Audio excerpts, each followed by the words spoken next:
बलफ्ज़ दिगर रात के मुख्तसर से हिस्से में अपने अब्द को, अपने बंदे को मस्जिद हराम से मस्जिद अक्सा तक सैर कराई। अल्लाह तबारक व तआला अपने बंदे की मेराज कुरान मुक़द्दस के 15वें पारे में जिक्र करता है। अब पहला मसला तो ये समझ लें, हो सकता है आप कहीं जाते हो कभी कभी तो कोई आपसे कह देता हो कि भाई मेराज जो हुई थी वो रूहानी तौर पर हुई थी, जिस्मानी तौर पर नहीं हुई थी।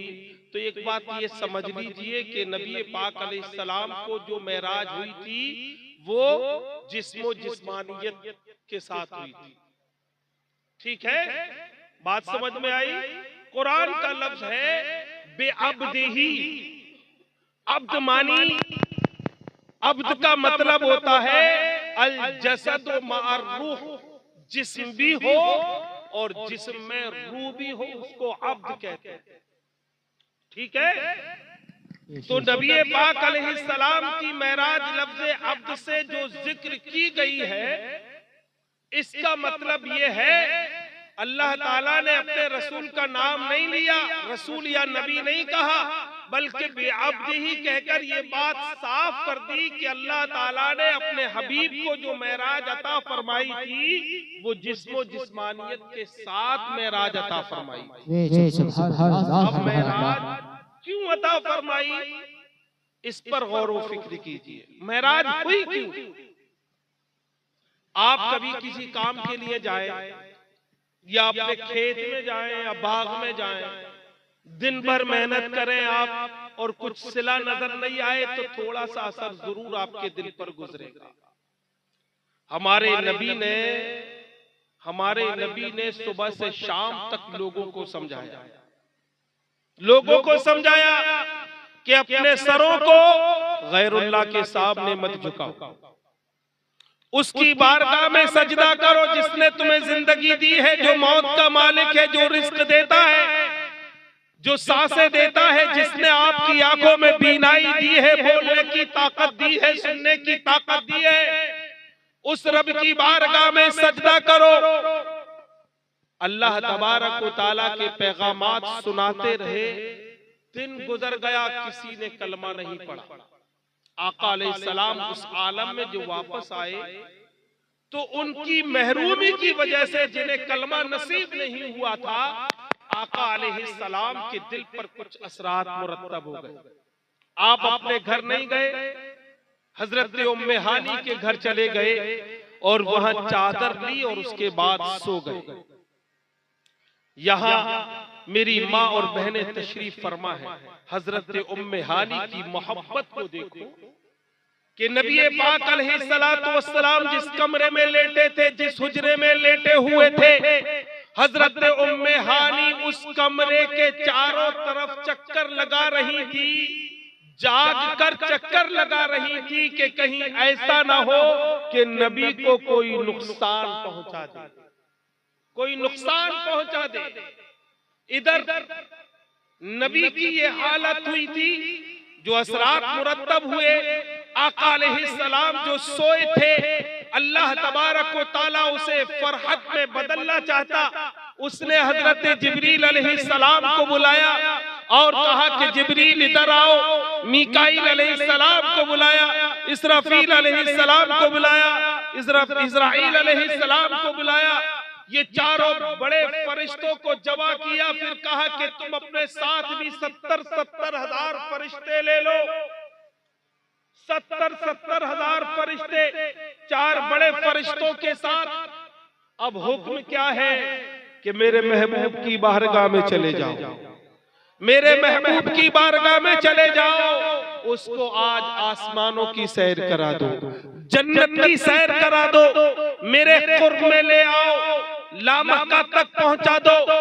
हजरत जिब्रील अलैहिस्सलातु वस्सलाम तमाम फरिश्तों को साथ लेते हैं। नबी पाक अलैहिस्सलाम जहां तशरीफ फरमाते वहां पहुंचते हैं। दरवाजे से एंट्री नहीं की बल्कि छत शक हुई, जिब्रील पहुंच गए और पहुंचने के बाद जिब्रील अलैहिस्सलाम ने देखा कि नबी चादर ओढ़ कर लेटे हुए हैं। अल्लाह की बारगाह में अरीजा पेश किया, मौला तेरा महबूब तो चादर ओढ़ कर सो रहा है। नबी पाक अलैहिस्सलाम के बारे में खुदा ने फरमाया, ऐ जिब्रील तू मेरे महबूब के तलबों से अपनी काफूरी आंखों को मलो, उन्हें मल दो। जब मेरे महबूब को ठंडक महसूस होगी तो मेरा महबूब बेदार हो जाएगा और फिर मेरा पैगाम उसको सुना दो। जिब्रील ने ऐसा ही किया।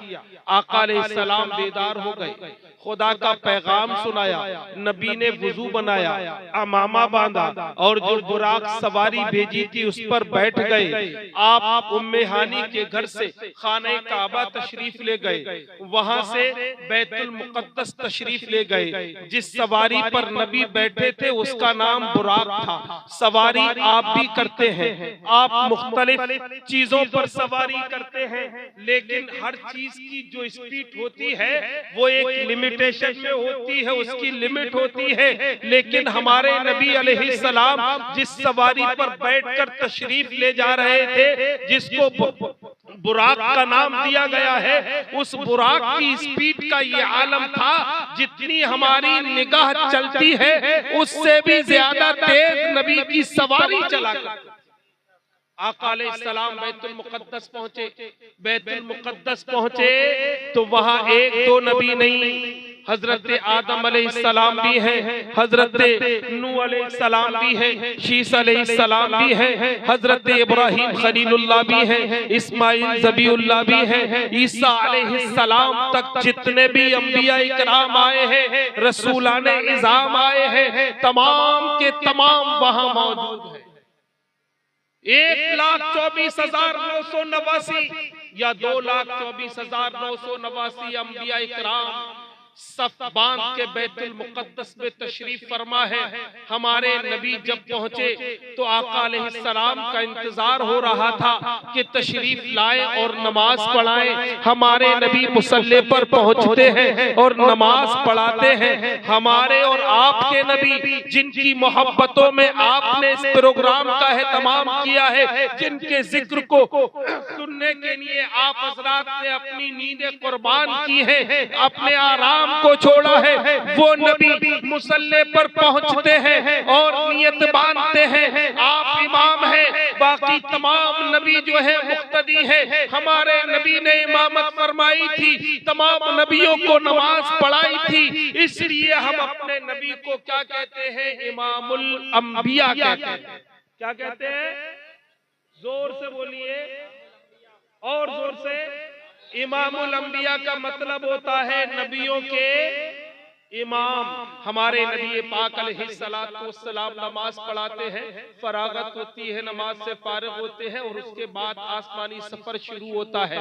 एक आसमान की सैर की, दूसरे की सैर की, तीसरे की सैर की, चौथे की, पांचवे की, छठे की, सातवें की। सातों आसमानों को देखने के बाद फिर और आगे बढ़े, आप अर्शे बरी को देखते हैं, आप जो है सिदरतुल मुंतहा पर पहुंचते हैं और वहां जाकर जिब्रील अलैहिस्सलाम अर्ज करते हैं, हुजूर मेरी हद यहीं तक है, मैं यहीं तक रहूंगा, इससे आगे मैं नहीं जा सकता हूँ। अगर इससे एक बाल के बराबर भी बढ़ा, अगर मैं आगे बढ़ा तो मेरे बाल और मेरे परों को जला दिया जाएगा, तजल्ली इलाही से ये जल जाएंगे। नबी पाक अलैहिस्सलाम बढ़ते हैं और इस अंदाज में बढ़ते हैं, उधर से आवाज आती है और करीब हो जाओ और करीब हो जाओ। हमारे नबी इतने करीब हो जाते हैं जैसे एक कमान का एक सिरा और उसके सामने दूसरा सिरा होता है, और हमारे नबी अल्लाह तबारक व तआला की बारगाह में जाकर बैठते हैं, जैसे हम और आप तहियात पढ़ते हैं और वहां बैठे रहते हैं, वहां पर बैठे रहते हैं और वहां बैठने के बाद हम तहियात पढ़ते हैं नमाज में, और नमाज में तहियात जो पढ़ते हैं वही अल्फाज हमारे नबी सबसे पहले, हमारे नबी की गुफ्तगू है जो खुदा और नबी के दरमियान बात हुई थी मेराज में, उसी को तहियात कहते हैं। उसी को क्या कहते हैं? अत्तहियात कहते हैं, अत्तहियात जो पढ़ी जाती है वो गुफ्तगू है अल्लाह अल्लाह के रसूल के दरमियान की। नबी पाक अलैहिस्सलातु वस्सलाम ने कहा तहियातु लिल्लाहि वस्सलावातु वत्तय्यबातु, यानी तमाम तर इबादतें, जितनी किस्म की इबादत हो सकती है मौला तेरे लिए है, तेरे लिए है।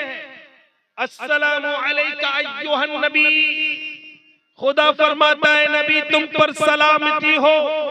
और नबी हमें और आपको मेराज में भी याद करते हैं। जिस नबी का हम कलमा पढ़ते हैं उनकी रहमत आम है, कोई भी हो, कहीं का हो, कैसा भी हो, सबके लिए अल्लाह के नबी अलैहिस्सलातु वस्सलाम रहमत बनकर मबूस फरमाए गए हैं। आका अलैहिस्सलातु वस्सलाम ने वहां जो दुआ की थी वो दुआ की थी, ऐ अल्लाह जब खुदा ने कहा था तुम पर सलामती हो तो उन्होंने कहा था कि तमाम जो नेक बनते हैं सालेहीन हैं उन पर भी सलामती नाज़िल हो। यानी वहां भी जहां कोई तीसरा नहीं, खुदा है, खुदा के नबी है, वहां भी अपने नेक उम्मतियों को हमारे नबी याद करते हैं। और हमारे नबी जो मोहब्बत हमसे करते हैं वो मोहब्बत आप देखें नबी पाक अलैहिस्सलाम ने इंसानियत सिखाई है। हमारे नबी सल्लल्लाहु अलैहि वसल्लम ने इरशाद फरमाया मन सलिमल मुस्लिम मन सलिमल मुस्लिम मिन लिसानिही व बियदिही। अल्लाह के रसूल अलैहिस्सलाम इरशाद फरमाते हैं जिसके हाथ से और जिसकी जुबान से दूसरे लोग महफूज हों वही सही मानों में मुसलमान है। अल मुस्लिमु मन सलिमल मुस्लिम मिन लिसानिही व बियदिही। तो हम ना हाथ से किसी को तकलीफ पहुंचाए न जुबान से किसी को तकलीफ पहुंचाए। और हमारा मकाम ये है, हमारे नबी अलैहिस्सलातु वस्सलाम ने ये जो जुबान हमारे मुंह में दी है इसका मकाम ये है कि इसी जुबान की वजह से अल्लाह तबारक व तआला निजात अता फरमाएगा। आज हम तरह तरह की बातें अपनी जुबान से निकालते हैं, किसी को गाली बक देते हैं, किसी को कुछ भी कह देते हैं, चुगली कर देते हैं, झूठ बोल देते हैं। हमें हरगिज़ ऐसे काम नहीं करना चाहिए। हमारे नबी की बारगाह में एक साहबी आते हैं और अर्ज करते हैं या रसूल अल्लाह मुझे कोई ऐसा अमल बता दे जिस पर मैं कारबंद हो जाऊं और फिर अल्लाह तबारक व तआला मेरी नजात फरमा दे। हमारे नबी अलैहिस्सलाम जानते हो क्या सबक देते हैं, इरशाद फरमाते हैं, इस जुबान के ही ताल्लुक से इरशाद फरमाते हैं मन समता नजा, कि जिसने अपनी जुबान को बुराइयों से रोक लिया उसको नजात मिल जाएगी। तो अपनी जुबान को बुराइयों से रोकने वाले बन जाओ।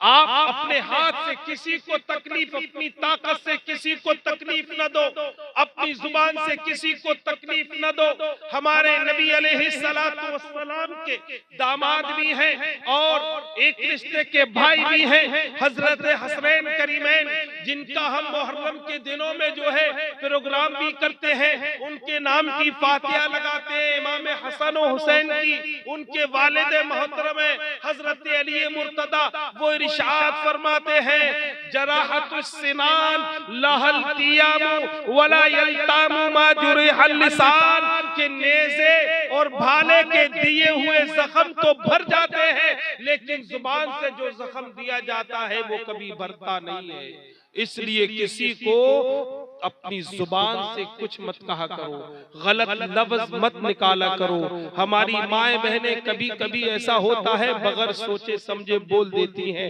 एक साहब थे, आप खामोश बैठे इसलिए थोड़ा जगाना चाह रहा हूँ। एक नेक आदमी थे, बहुत नेक थे, अल्लाह वाले थे। वो जो है अपनी बीवी को हमेशा समझाया करते थे लेकिन उनकी अहलिया कहती थी कि नहीं आप अल्लाह वाले नहीं है। शौहर का ये मकाम है कि शौहर जो कहे बीवी उसे कबिल तो कह दे, कबूल कर ले। अगर शौहर शरीयत के मुताबिक कुछ हुक्म देता है उस पर अमल करने के लिए तैयार हमा वक्त रहे। कभी शौहर की तौहीन न होने पाए। जो शौहर की तौहीन करती हैं या अपने शौहर को उल्टे सीधे अल्फाज कहती हैं, या बात वो शौहर जो अपनी बीवियों की बुराई करते हैं, वो भी समझेंगे अगली बात से दूसरी हदीस से। पहले ये कंप्लीट कर देता हूं, ये जो वाकया बीच में लतीफा आ गया है, वो बड़े नेक थे, बड़े नेक थे। उनकी बीवी कहती थी मैं आपको जो है वली नहीं मानती हूँ, मैं आपको वली नहीं मानती। एक दिन बैठी थी शहर में, बरांडे में बैठी थी अपने उसारे में, तो देखा कि कोई अल्लाह वाला था एक चटाई पे बैठकर अमामा बांधे हुए, हाथ में तस्बीह लिए हुए, नूरानी चेहरा लेकर जो है चटाई पे बैठकर वो जा रहा था। चेहरा चमक रहा है, पगड़ी बंधी हुई है, हाथ में तस्बीह है, चटाई हवा में है, उस पर बैठे हुए हैं। तो अब इन्होंने देखा तो इन्होंने सोचा कि हाँ अल्लाह वाला ये है, आज आने दो, आज मैं जो है उनकी खबर लेती हूँ। बाज लोग कह देते हैं ना खबर लेती हूँ, तो उन्होंने कहा आज खबर लेती हूँ। जब वो शाम के टाइम आए, चटाई थी आपके बगल में दबी हुई, झोली टंगी हुई थी, उसमें सब सामान था। जैसे ही घर में एंट्री हुई, बीवी बोलने लगी कि अच्छा आज तुम आए हो, इस वक्त आए हो, सुनो आज मैंने देखा है एक अल्लाह वाला इस तरफ से उस तरफ गया था, नूरानी चेहरा था, तस्बीह हाथ में थी, वो पढ़ते हुए कुछ जा रहे थे, नूर बरस रहा था। तुम अपने आप को अल्लाह वाला कहते हो, मैं तुम्हें अल्लाह वाला नहीं मानती हूँ।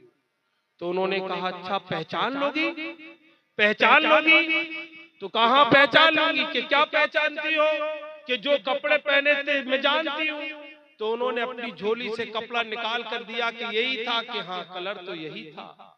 फिर कहा अमामा, कि हाँ अमामा, फिर निकाला कि हाँ यही अमामा था। फिर तस्बीह भी दिखा दी, फिर चटाई भी खोल के डाल दी कि यही चटाई, कि हाँ सामान तो यही था लेकिन तुम थे। तो कहा हाँ वो मैं ही तो था जो आसमान में उड़ता हुआ जा रहा था। तो उनकी बीवी ने कहा अच्छा तभी तो मैं सोच रही थी ये टेढ़ा टेढ़ा उड़ता हुआ कौन जा रहा है। तो ऐसा कभी निगेटिव नहीं सोचना चाहिए, हमेशा पॉजिटिव वे पे रहना चाहिए। ठीक है, शौहर भी सुन ले, अपनी बीवियों से मोहब्बत किया करे, उनके हुकूक अदा किया करे, माओ से मोहब्बत करे, अपनी बेटी से मोहब्बत करे, बेटों से मोहब्बत करे। और ये मोहब्बत का सबक हमारे नबी से मिला है, हमारे नबी से। आजकल कहते थे कि पैर की ठोकर पर रखता हूं, ये शरीयत का नजरिया नहीं है, गलत। हमारे नबी ने तो यहाँ तक सिखाया, एक मरतबा आका अलैहिस्सलाम तशरीफ ला रहे थे और देखा हजरत आयशा बैठी है, पानी पी रही है। हमारे नबी ने इशारे से कहा आयशा रुक जाओ। नबी पाक अलैहिस्सलाम करीब गए, कहे आयशा, इरशाद फरमाया आयशा मुझे भी पानी पीना है। तो हजरत आयशा ने कटोरे में जो पानी था वो पीने की कोशिश की, तो नबी ने इरशाद फरमाया आयशा इससे ही बचा दो। तो उन्होंने पानी बचा दिया। आका अलैहिस्सलाम ने प्याला लिया और प्याला लेने के बाद पीने लगे। तो पूछा आयशा तुमने किधर से पिया है पानी, तुमने पानी किधर से पिया है? हजरत आयशा अर्ज करती है मेरे सरताज इसकी क्या जरूरत है, पानी पूरे कटोरे में यकसा है, कहीं से भी नोश फरमा ले, कहीं से भी पी ले। नबी फरमाते हैं कि जिधर से तुमने पिया है उधर से पी लूं, ताकि अल्लाह ताला हमारे दरमियान मोहब्बतों को मजीद बढ़ा दे। तो ये सबक, ये नजरिया हमारे नबी ने दिया है। हमारे नबी ने वो नजरिया नहीं दिया जो आजकल और जो बला चल रही है नशे की। नशे में आते हैं, अपनी बीवी को पीटते मारते।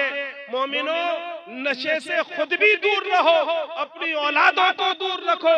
एक नशा इतनी बुरी चीज है जो सैकड़ों खुराफात की जड़ बन जाती है। आपने देखा होगा नशा करके आया, न माँ की अजमत को कुछ, माँ की अजमत का लिहाज करता है, न बाप की इज्जत करता है, न बीवी की इज्जत का ख्याल है, न औलाद की इज्जत का ख्याल है। और अल्लाह तबारक व तआला उसकी वजह से उसे समाज की नजरों में गिरा देता है। जो नशा करता है समाज की नजरों में ऑटोमेटिकली गिर जाता है। लोग उसे शराबी कहते हैं, नशेड़ी कहते हैं। बीवी भी परेशान रहती है, औलाद भी परेशान है, माँ भी परेशान है। लोग माँ बाप की बुराई करते हैं, फला का बेटा है जो नशा करता है। तो मोमिनो जो नौजवान है वो सुने, नशे से हमेशा दूर रहे।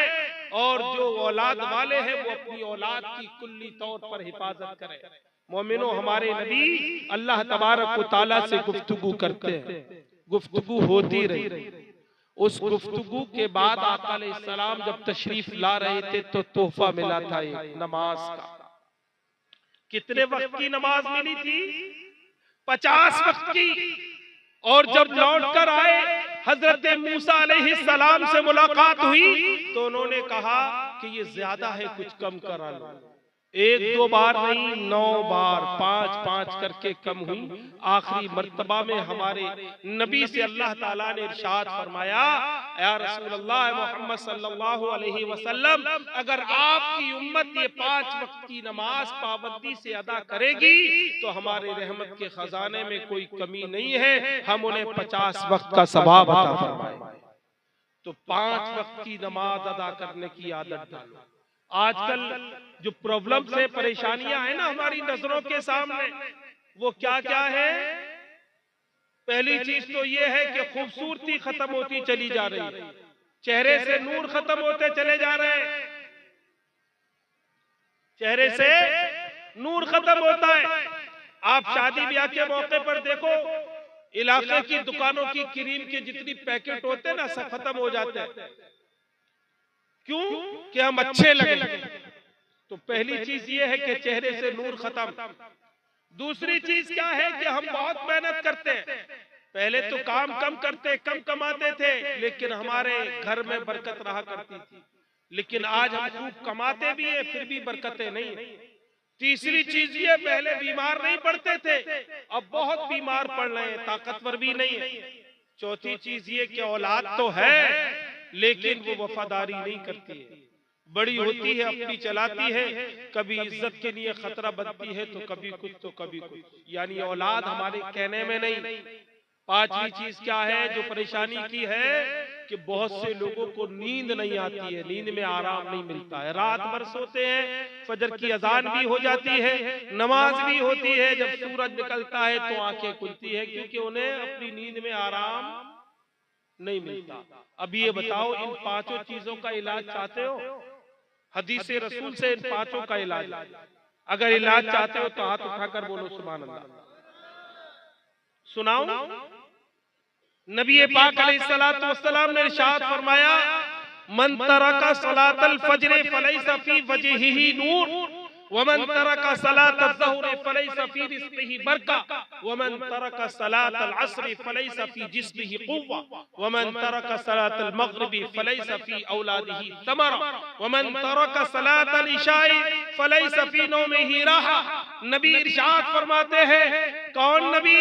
वही जिनका हम कलमा पढ़ते हैं, जिनकी जुबान चलती है तो खुदा की मर्जी के मुताबिक चलती है, जो वो बोलते हैं मर्जी मौला के मुताबिक बोलते हैं। इरशाद फरमाते हैं कि जिसने फजर की नमाज छोड़ दी उसके चेहरे पर नूर नहीं, जिसने ज़ोहर की छोड़ी उसके रिस्क में बरकत नहीं, जिसने असर की छोड़ी उसके जिस्म में कुव्वत नहीं, जिसने मगरिब की छोड़ी उसकी औलाद में वफादारी नहीं, जिसने इशा की छोड़ी उसके नींद में आराम नहीं। अब इसका दूसरा रुख मोमिनो, फायदा देखो, आका अलैहिस्सलाम की हदीस के दूसरे रुख पर नजर करो तो पता चलेगा कि अगर फजर की पढ़ोगे तो चेहरा नूरानी हो जाएगा, ज़ोहर की अदा करोगे तो रिज़्क़ में बरकत होगी, असर के पाबंद हो जाओगे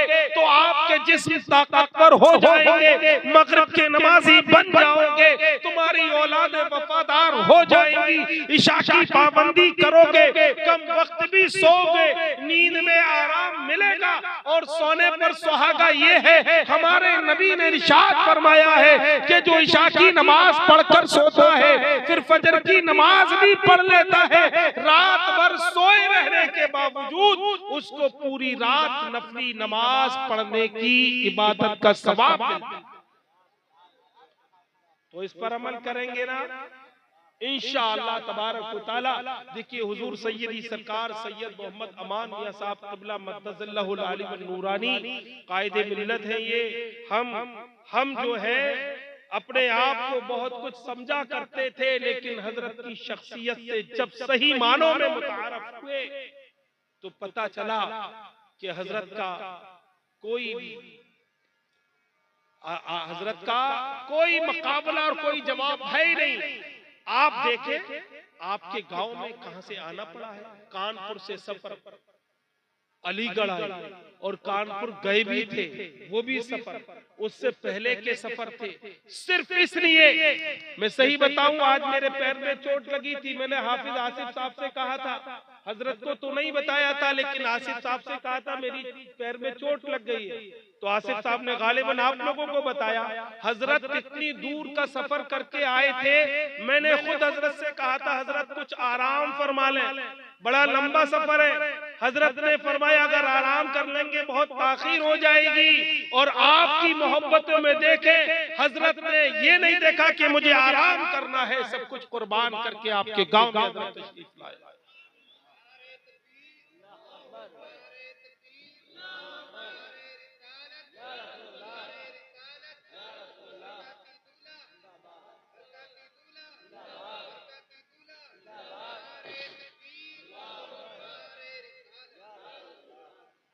आपने हमेशा आला हजरत का जिक्र सुना होगा, मैंने जो शुरू में कहा, वो हासिल करते हैं महरेरा शरीफ से, उसी महरेरा शरीफ जाके हजरत वली अहद है, वहां का एक नारा है, आधी रोटी खाइए बच्चों को पढ़ाइए। आजकल होता क्या है, हमारे बच्चे थोड़े से समझदार होते हैं तो हम क्या करते हैं, किसी को होटल पे लगा दिया, किसी को परचूनी की दुकान खुलवा दी, किसी को किसी काम पे लगा दिया, किसी को संदूक बनाने के काम पे लगा दिया। हम अपनी औलाद के साथ सही रवैया इख्तियार नहीं करते। मोमिनो, अपनी औलाद को पढ़ाओ। और ये भी देखा गया है, अपने बच्चों के हाथ में बड़े बड़े मोबाइल हम दे देते हैं, अच्छे महंगे कपड़े हम पहना देते हैं, शादी ब्याह के मौके पर हम लाखों रुपए खर्च कर देते हैं, अच्छे अच्छे मुर्ग मुसल्लम से उन्हें खाना खिलाते हैं। मोमिनो, इन सब का आखिरत में कोई फायदा नहीं। बच्चे की अपनी जाती जिंदगी बेहतर बनाने से इसका कोई ताल्लुक नहीं है। अगर आप अपनी औलाद की जिंदगी भी बेहतर बनाना चाहते हो और आखिरत में चाहते हो कि हम भी कामयाब हो, हमारी औलाद भी कामयाब हो, तो अपने बच्चों को दीनी इल्म सिखाने में मुकम्मल कोशिश किया करो। मत खाइए आप मुर्ग मुसल्लम से, दाल से खा लीजिए, आलू से खा लीजिए, लेकिन औलाद को पढ़ाने में बिल्कुल भी कंजूसी मत कीजिए। औलाद को भरपूर पढ़ाइए, खुद भी अपने इमामों से मोहब्बत कीजिए, इमाम के पास जाइए, बैठिए, उनसे मसाइल सीखिए, नमाज सीखिए, नमाज कैसे पढ़ी जाती है, वुजू गुस्ल कैसे बनता है, इन तमाम चीजों की मालूमात हमें होनी चाहिए, लाजमी तौर पर होनी चाहिए। मोहतरम हज़रात, हमारे नबी सल्लल्लाहु अलैहि वसल्लम जो मेराज से तशरीफ लाए, ये 5 वक्त की नमाज आपको दी गई, जिसकी फजीलत 50 वक्त की कर दी गई। और फिर सुनो, एक आखिरी बात सुनाता हूँ, नबी पाक अलैहिस्सलातु वस्सलाम की ज़ौजा मोहतरमा हजरत आयशा सिद्दीक़ा रज़ियल्लाहु ताला अन्हा, नबी पाक अलैहिस्सलाम उनसे फरमाते हैं कि आयशा, मांग लो जो मांगना चाहती हो। हजरत आयशा सिद्दीक़ा रज़ियल्लाहु ताला अन्हा सोचती है क्या मांगा जाए, कुछ फैसला न कर सकी तो कहा कि मेरे ताजदार, मुझे आप इजाजत दे, मैं अपने वालिद से कुछ मशवरा कर लूं। नबी पाक अलैहिस्सलाम इजाजत दे देते, इजाजत देते हैं। मुख्तसर करता हूं बात को। हजरत आयशा अपने वालिद हजरत अबू बकर सिद्दीक के पास पहुंचती हैं और पहुंचने के बाद मशवरा करती हैं। नबी पाक अलैहिस्सलातु वस्सलाम के ये पहले मुसलमान हैं जिन्होंने कलमा पढ़ा है, पहले खलीफा भी। हजरत अबू बकर सिद्दीक रज़ियल्लाहु ताला अन्हु जो है, कहते हैं आयशा जाओ नबी पाक अलैहिस्सलाम की बारगाह में जाओ, उनसे जाकर कहो कि हुजूर, मेराज की रात जो आपने खुदा से मुलाकात की थी, आपके और खुदा के दरमियान जो राज़ो नियाज की बातें हुई थी, उन बातों में से कोई एक बात मुझे दे दीजिए। बड़ी अहम है मोमिन, बड़ी अहम बात है। नबी पाक अलैहिस्सलाम की बारगाह में पहुंचती, अर्ज करते हैं हुजूर, मेराज की रात खुदा और आपके दरमियान जो राज़ो नियाज की बातें हुई थी उनमें से कोई एक बता दीजिए।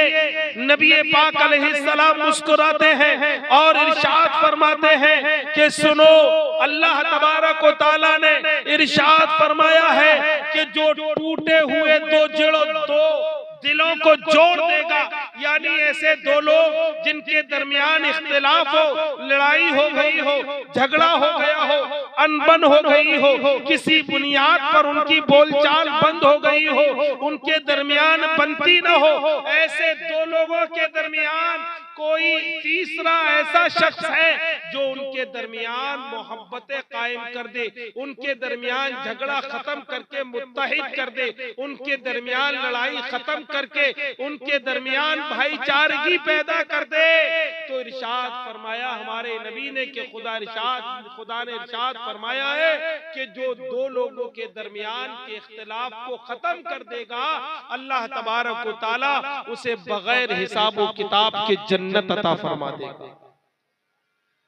तो आज से ये सीख लीजिए कि हमें कहीं झगड़ा नहीं कराना, हमें कहीं आपस में बैर पैदा नहीं करनी, हमें लड़ाई दंगा नहीं करना है, बल्कि मिलकर लेना है और एक बेहतरीन समाज बनाना है ताकि हमारा मुल्क हिंदुस्तान महफूज रह सके। अपने मुल्क की हिफाजत के लिए भी जरूरी है कि हम अपने बच्चों को बेहतर से बेहतर तालीम दिलाया करें। तो मोमिनो, जब ये बात नबी पाक अलैहिस्सलाम ने हजरत आयशा सिद्दीका रज़ी अल्लाह ताला अन्हा को बताई, उन्होंने जाकर अपने वालिद मोहतरम को बताया तो उन्होंने रोना शुरू कर दिया, आंखों से अश्क जारी हो गए। कहा अब्बू, बात तो बड़ी प्यारी है, आपकी आंखों से अश्क जारी कैसे हो गए, आंसू क्यों निकल रहे हैं? हजरत अबू बकर सिद्दीक ने फरमाया, बेटा बात बहुत अच्छी है, लेकिन उसकी दूसरी तरफ भी सोच लो कि अगर कोई इख्तिलाफ को खत्म करेगा, झगड़े को खत्म करेगा, उसे बगैर हिसाब व किताब के जन्नत मिल जाएगी, लेकिन अगर कोई ऐसा हो जो झगड़ा करवाने वाला हो, उसके साथ मामला बड़ा सख्त होगा। इसलिए आंखों से अश्क आ गए। तो मोमिनो, कभी भी अपनी जिंदगी से किसी दो लोगों के दरमियान झगड़ा कराने वाले या झगड़ा करने वाली जिंदगी मत बनाओ, हर बुराई से दूर रहो, नबी पाक अलैहिस्सलाम की सीरत को अपनाओ, उनकी सुन्नतों पर अमल करो, बुजुर्गान दीन से मोहब्बत करो। आज हजरत महरम शरीफ से तशरीफ लाए हैं, वहाँ उर्स होता है, वहाँ जाओ और इनके दामनों से जुड़ जाओ, क्योंकि अल्लाह ताला ने कुरान में फरमाया है यदुल्लाहि फौका ऐदीहिम, ये आली नसबी है, नबी के खानदान के हैं। अल्लाह तबारक व तआला इनकी बरकतों से बहुत सी मुश्किलों को आसानी में तब्दील कर देता है। और हमारे नबी ने भी इरशाद फरमाया था, हमारे नबी ने इरशाद फरमाया था, जो खुदा का कलाम है, खुदा ने खुद नबी से ऐलान करवाया था, कुल ला असअलुकुम अलैहि अजरा इल्ला अल मवद्दता फिल कुर्बा, के लोगों मैंने तुम्हें सब कुछ दिया है, कुरान तुम्हें दिया है, तुम्हें सब कुछ मिला, मेरी बरकतों से मिला, मेरे सबब मिला है, मुझे उससे कुछ बदला नहीं चाहिए, बस इतना करो कि तुम मेरे कराबतदारों से अच्छा सलूक करो। तो आले रसूल की इज्जत भी लाज़िम है, उनके दामनों से वाबस्तगी भी जरूरी है, क्योंकि अल्लाह के रसूल अलैहिस्सलातु वस्सलाम की आल है, उनकी औलादों में से है। और जब ये राजी हो गए, रसूल राजी और रसूल राजी, खुदा राजी, हमारी दुनिया भी बेहतर और आखिरत भी बेहतर। मौला तबारक व तआला से दुआ है हम सबको सही मानों में कुरान और हदीस के मुताबिक जिंदगी गुजारने की तौफीक अता फरमाए। वमा अलैना इल्लल बलाग, बुलंद आवाज से पढ़ लीजिए, ला इलाहा इल्लल्लाह मुहम्मदुर रसूलुल्लाह सल्लल्लाहु अलैहि वसल्लम।